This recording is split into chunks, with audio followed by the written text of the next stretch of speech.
Salut tout le monde, donc on se retrouve pour une toute nouvelle vidéo. Donc dans cette nouvelle vidéo, je vais vous présenter 3 histoires d'horreur. Donc n'hésitez pas à liker, à commenter, partager, vous abonner. Et moi je vous retrouve avec la suite.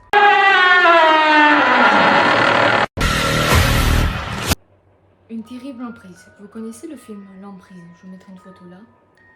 Il est sorti en 1982 et raconte l'histoire d'une femme qui est victime de forces maléfiques qui la violent. Ce que peu de gens savent, c'est que ce film est tiré d'un roman de Frank de Felitta, qui serait lui-même inspiré de la terrible histoire d'une mère célibataire dans les années 1970. En effet, Doris Baker était une femme célibataire qui disait être victime de forces maléfiques qui venaient la nuit. Des voisins à elle ont confirmé l'avoir projetée contre les murs violemment sans jamais voir d'autres personnes avec elle. Elle a même fait appel à 2 enquêteurs spécialisés du paranormal qui ont assisté à des scènes très troublantes. Kerry Gaynor et Barry Taff ont confié avoir vu des objets se briser sans raison chez Doris. Des portes claquées sans raison et un épais brouillard verdâtre apparaissaient parfois autour d'elle. Doris a déménagé un nombre incalculable de fois, mais ses démons l'ont suivi jusqu'à ce qu'elle décède en 1995 d'une infection pulmonaire. Ses enfants ont par la suite été la cible de phénomènes similaires pendant plusieurs années après sa mort. Le corps de la jeune femme était couvert de traces de ces violences. Jamais personne ne saura vraiment ce qui est arrivé à Doris. Ce que les enquêteurs savent, c'est que Doris avait subi des violences pendant son enfance. Elle avait également été battue par ses compagnons et était particulièrement instable psychologiquement. C'est pour cela que les enquêteurs ont au départ cru qu'elle était folle, mais ils ont bien été obligés de se rendre à l'évidence en assistant eux-mêmes à des phénomènes plus Il. Avez-vous connaissance du film Il? Je mettrai là. C'est un film d'horreur français et peu de personnes savent que ce film est tiré d'une histoire vraie qui fout vraiment la trousse. Les réalisateurs Xavier Palot et David Moreau sont fait narrer cette terrifiante histoire par un chauffeur de taxi, Théocolsvalk, je sais pas comment on dit.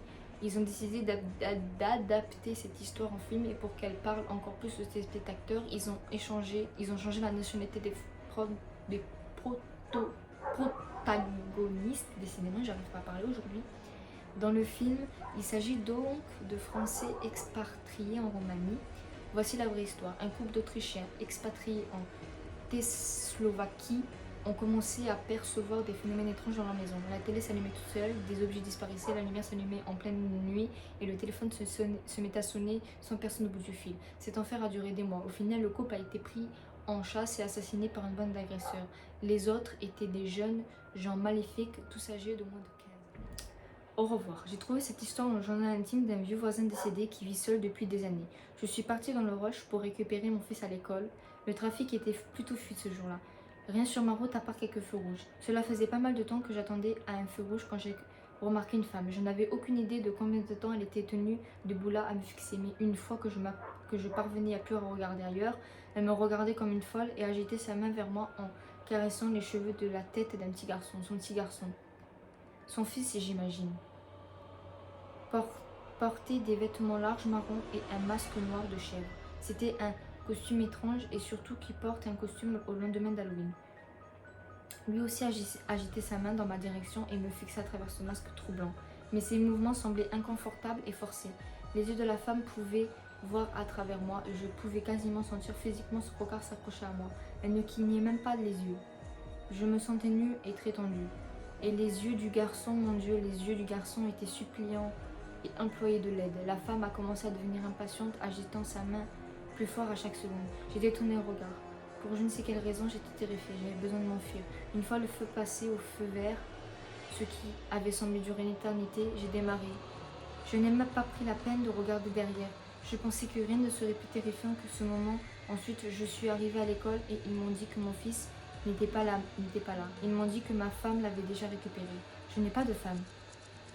Ils m'ont remis une note en me disant qu'elle avait demandé à ce qu'il me la donne. Il n'y a pas de mots pour décrire ce que j'ai ressenti en la lisant.